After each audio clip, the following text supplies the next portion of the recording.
আসসালামু আলাইকুম, কেমন আছেন সবাই? সকালে নাস্তা ভাজছি আর আপনাদের জন্য ভিডিও করছি। ঈদ চলে এসেছে, ঈদের অনেক প্রেশার। সকাল সকাল নাস্তা ভাজছি, পুরি ভাজি রান্না হয়ে গিয়েছে। আজকে পুরি ভাজি আর হলো গিয়ে চা, এটাই নাস্তা করব। নাস্তা করে আজকে কিছু ঈদের কাজ আগিয়ে রাখবো চিন্তা করলাম, কারণ ঈদের মধ্যে তো অনেক কাজ থাকে জানেনই। এর মধ্যে আপনার ভাইয়া টেবিলে বসে গিয়েছে, আমি আরও পুরি ভাজছিলাম কারণ সবাই একসাথে নাস্তা করব।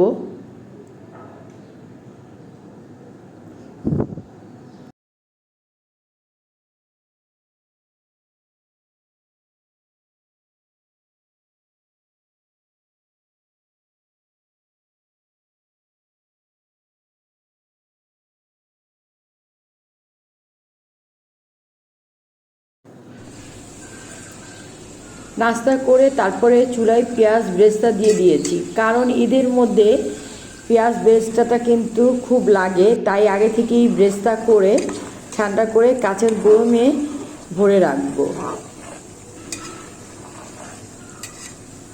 এগুলো কাজ যদি আগে থেকে করে রাখা হয় তাহলে কিন্তু অতটা ঝামেলা হয় না।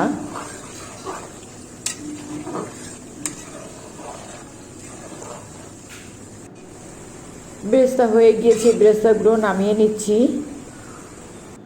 আমার ছোট বোন কক্সবাজার গিয়েছিল, সে শুটকি পাঠিয়েছে আমার কাছে। আমি 3টা ভাগ করলাম, ওর একটা, আমার একটা আর আমার আম্মুর একটা।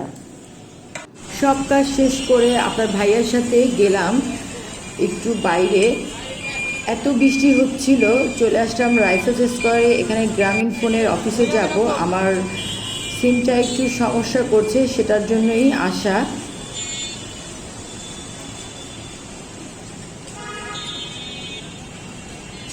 এত বৃষ্টি হচ্ছে, কি যে করি বুঝতে পারছি না, প্রচুর বৃষ্টি।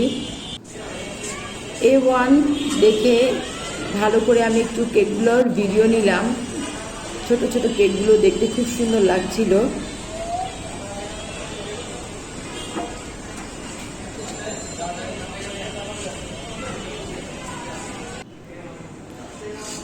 টিভি দেখলাম, একটা টিভি নিব চিন্তা করছিলাম। এটা কত ছোট, আর এটা দেখছো? যাই হোক, এখান থেকে বের হয়ে তারপরে আপনার ভাইয়া ওই তো আগে আগে আমি যাব গ্রামীণ ফোনের অফিসে। টিভিটা আমি নিব ঈদের পরে, এখন নিচ্ছি না, দেখে গেলাম যেহেতু এসেছি। অফিসে বসে ওয়েট করছিলাম। সিমের কাজ শেষ করে আপনার ভাইয়া আর আমি যখন বের হয়েছি, দেখেন এখনও কিন্তু বৃষ্টি পড়ছে। ভিজে এসে গোসল টোসল করে এসে দেখি বোন রান্না টান্না করে সব খাবার রেডি করে রেখেছে টেবিলে। আজকে খিচুড়ি রান্না হয়েছে, ভাত রান্না হয়েছে, আর ছিল ডাল, ডিমের আচারি, পাবদা মাছ ভাজা, মুরগির কাবাব, ভর্তা। দেখে তো আমি আর লোভ সামলাতে পারিনি, খেতে বসে গেলাম। এর মধ্যে বিকেলের টিফিনে আমি বাচ্চাদের জন্য, আপনার ভাইয়ার জন্য আর বাইরে থেকে যে গেস্ট এসেছে তার জন্য ক্রোসেন্ট বানাচ্ছি। আমি এটা এই প্রথমবার ট্রাই করলাম, দেখি কেমন হয়, তাই ভিডিওটা একটু বড় করি আপনাদের সাথে শেয়ার করলাম।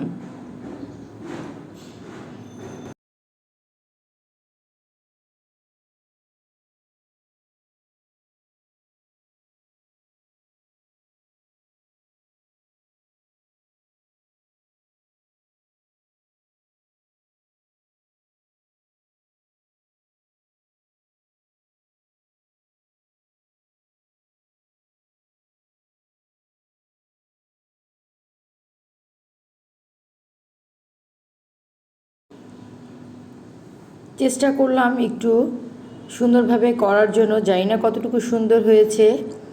বেকিংয়ের পর আপনারা বলবেন যে কেমন লাগলো আপনাদের কাছে এই ক্রোসেন্ট।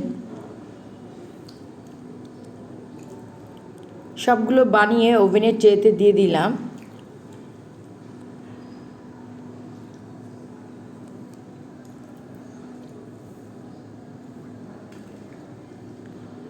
তারপরে তাদের গায়ের উপরে ডিমের ব্রাশ করে তাদের দিয়ে দিব ওভেনে বেক হওয়ার জন্য।